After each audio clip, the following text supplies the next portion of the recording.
વાવ-થરાદ જિલ્લાના ખેડૂતો માટે જીવાદોરી સમાન નર્મદાના પાણી અંગે મહત્વપૂર્ણ રજૂઆત કરવામાં આવી છે. બનાસકાંઠા જિલ્લા કિસાન કોંગ્રેસના ચેરમેન ઠાકરસિંહભાઈ રબારીએ રાજ્યના મુખ્યમંત્રી ભૂપેન્દ્ર પટેલને પત્ર લખી નર્મદાની કેનાલનું પાણી 30 એપ્રિલ સુધી ચાલુ રાખવાની માંગ ઉઠાવી છે. પત્રમાં તેમણે ઉલ્લેખ કર્યો છે કે માર્ચ મહિનામાં કેનાલનું પાણી બંધ થવાથી રવિ પાક પર ગંભીર અસર પડી શકે છે.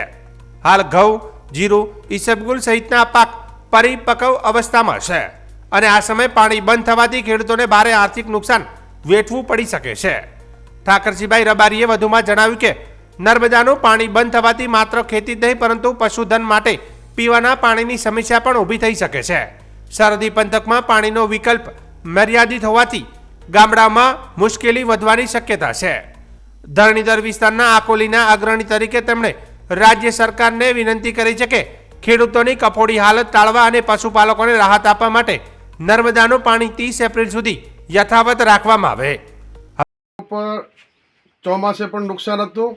રાજ્ય સરકારના મુખ્યમંત્રી, આ વિસ્તારના માનનીય મંત્રીશ્રી અને માનનીય વિધાનસભાના અધ્યક્ષશ્રી, આપ સૌને ખેડૂતોની વેદનાને વાચા આપવા માટે વિનંતી કરું છું કે સમગ્ર વિસ્તારમાં કાપણી હજુ મહિના પછી શરૂ થવાની છે. જીરાની તમામ ખેડૂતો ખેતરોમાં રહેશે, પશુધન લઈને ખેતરોમાં રહેશે. એટલે ખેતરોમાં જમીનમાં સ્તરમાં પાણી નથી, પાણીની મુસીબત છે.